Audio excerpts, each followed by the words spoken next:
What if Dionysus showed you your own death? What if he forced you to see exactly when, where, and how you're going to die? Every bloody detail, every final breath, every face that will be present. What if you discovered it already happened, and you can never unsee it? The visions burn in your mind like red-hot iron. You try to blink the images away, but they're carved into your soul forever. A Tuesday, 3:47 p.m., that place you know well. 3 people you've never seen before will be the only witnesses. But here's what terrifies you more than death itself. Dionysus is smiling because he knows something about your death that would make you beg to die right now. A secret so disturbing that even the god of madness won't reveal it all at once. Your last words will be 3 you never imagined would leave your mouth, and what happens in the 7 minutes after you die will change everything for the people you love. The question that decides whether you go insane or find an impossible way out. Do you want to know the rest? Or will you try to run, knowing it's useless? Comment what country you're watching from, because Dionysus already knows where you live and exactly how many days are left. You're standing on Mount Nysa, the sacred mountain where Dionysus celebrates eternally. Hypnotic music echoes through hills covered with vines that never die. Hundreds of people dance at a party that started 1,000 years ago and never ends. The air smells of sweet wine and madness. But this isn't an ordinary party. This is the final revelation, the ritual where Dionysus chooses special mortals to receive the most terrible gift, knowing their own death. In front of you, on a table of black marble, rests the golden chalice. The wine moves by itself, forming images your mind can barely process. You see fragments, a face that haunts you, a place you vaguely recognize, a date that makes your stomach turn. Dionysus tilts his head, watching your reaction. Curious how mortals always want to know, until the moment they actually can know. Then you hesitate, you tremble, you cry. Your hands shake uncontrollably, because you realize a terrible truth. This isn't a choice. You were brought here for a reason. Dionysus possesses powers that defy the very nature of life and death. He doesn't just see the future, he experiences it. Every death that will happen, he's already lived 1,000 times in wine-soaked visions. His divine mind contains the complete archive of how every mortal who ever existed will meet their end. The wine of death isn't just liquid, it's liquefied time, it's distilled destiny. It's the pure essence of the inevitable transformed into something you can drink, taste, absorb, until it becomes part of your soul. On Olympus, other gods watch this ritual with morbid and dangerous interest. Deities leans on his shadowy throne, knowing he'll soon receive another client. Interesting choice, brother. This mortal has a peculiar death. The 3 fates stop weaving for a moment, looking directly at you through dimensions. Atropos whispers something to her sisters, and they all laugh. Thanatos, the personification of death, beats his black wings with impatience. When this mortal learns how he dies, he'll want to negotiate with me. They always do. But here's the question that freezes your blood to the marrow. How would you react seeing exactly how your life ends? Dionysus has shown this to millions of mortals throughout history. Some went insane immediately. Others killed themselves to avoid the fate shown. Others became obsessed with changing what they saw. And you, are you sure you want to know? Because once you drink this wine, once you see your death in crystal clear detail, you'll never be able to not know again. The image will be burned into your mind like eternal fire. You'll wake up every day knowing exactly how many days remain. To understand the true horror you're facing, I need to tell you about other mortals who drank the wine of death throughout ancient history. They all thought they could handle the knowledge. They were all wrong. King Pentheus of Thebes was the first. Dionysus offered him the wine during a royal feast.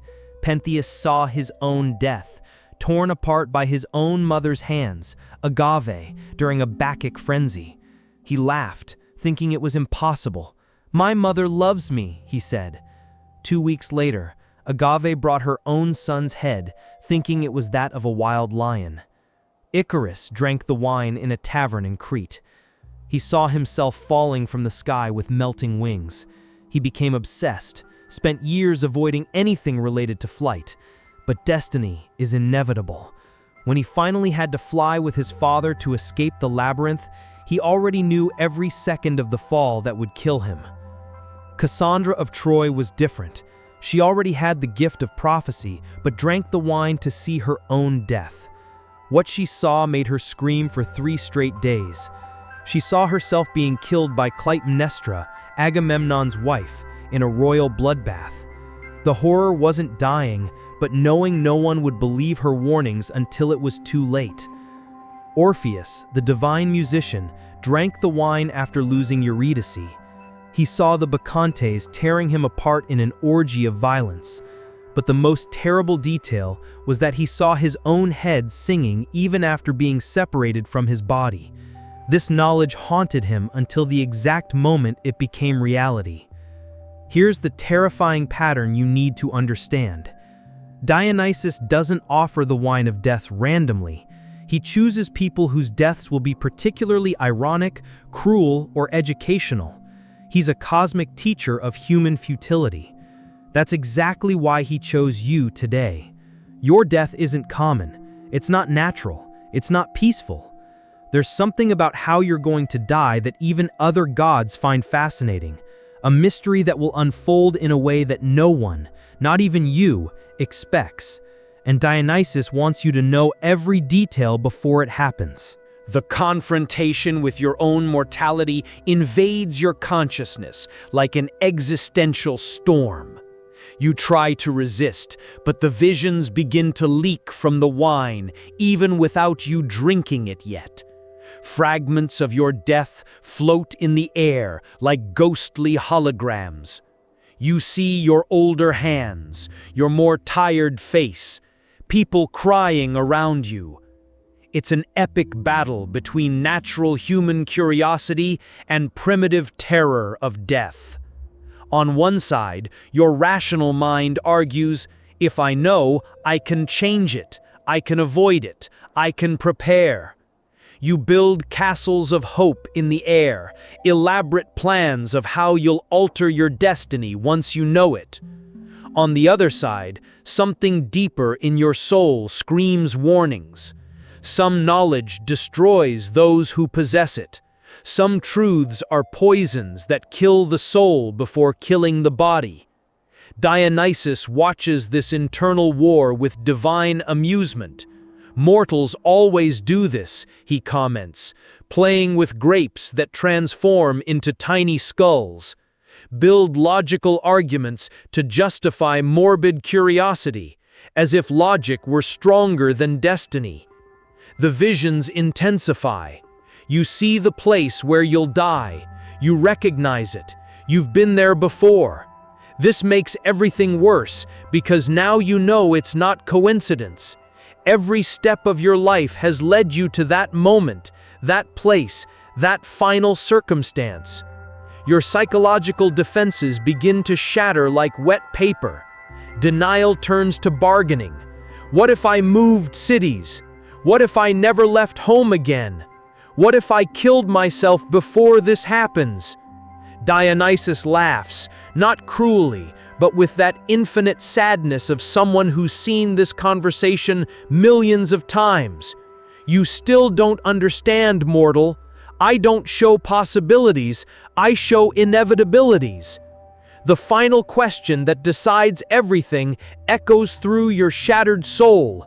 Knowing how you die, would you really change anything, or would you just suffer in advance? Dionysus stands up, and his divine presence fills all space around, like wine being poured into the universe. There's no way to adequately describe what it's like to be in the presence of a god when he decides to reveal his true nature. Imagine the most intense intoxication you've ever felt, multiplied by infinity. But instead of alcohol, it's pure knowledge that intoxicates your soul. His eyes are burning vineyards. His voice resonates not just in the air, but in reality's very structure. Mortal, he speaks, and every word is a grape exploding with destiny's juice.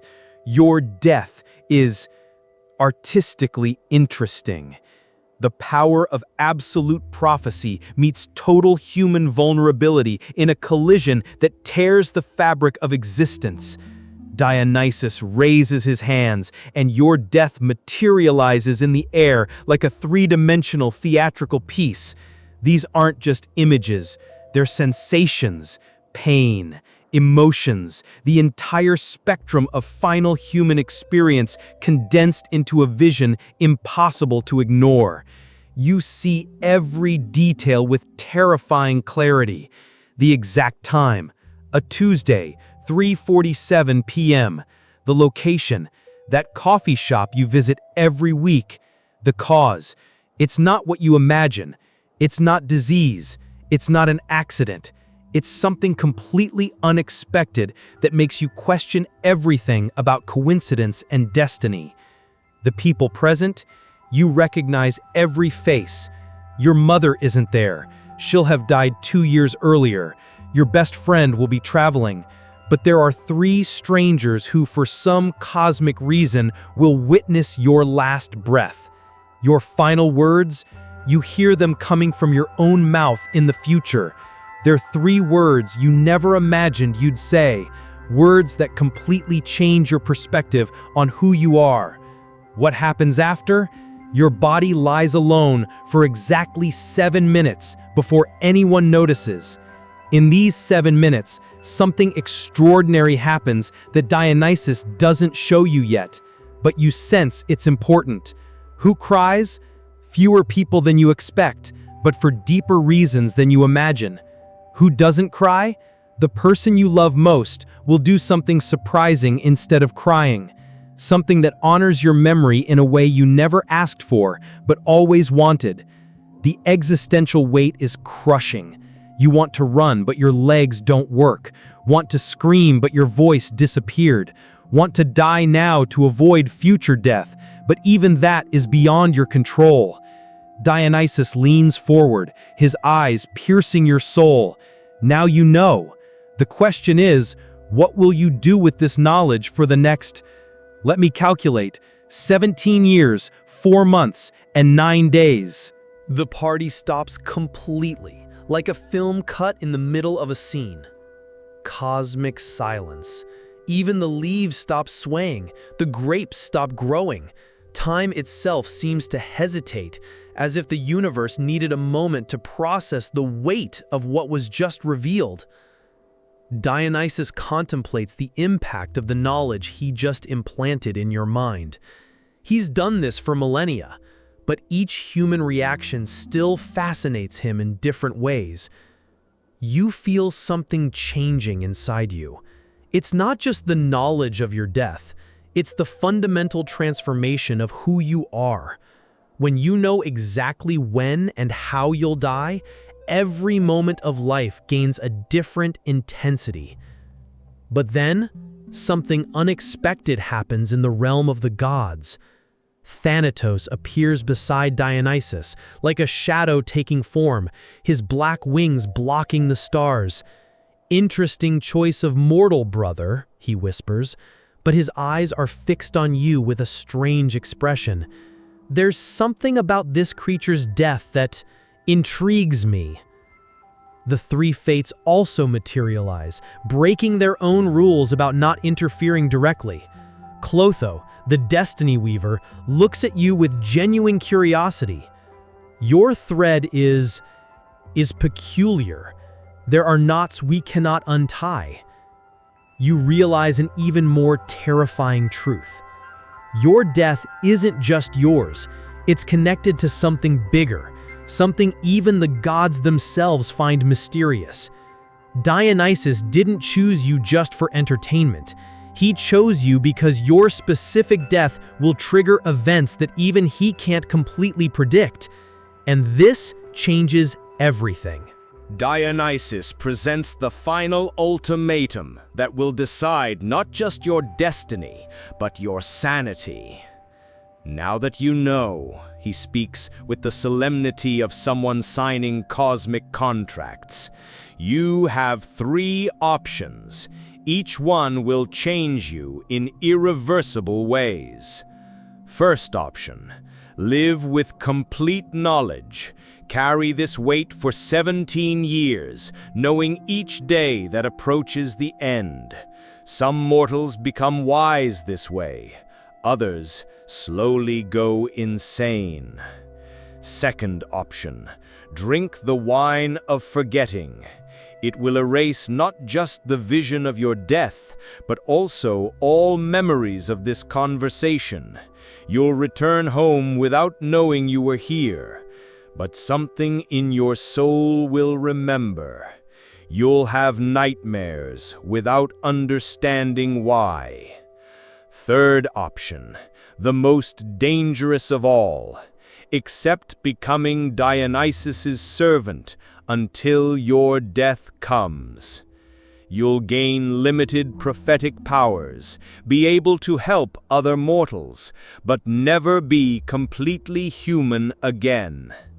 Thanatos beats his wings impatiently. Choose quickly, mortal. Some knowledge has an expiration date. The fates whisper among themselves, weaving possibilities in the air like golden webs. The final question that will echo through your soul for the next 17 years.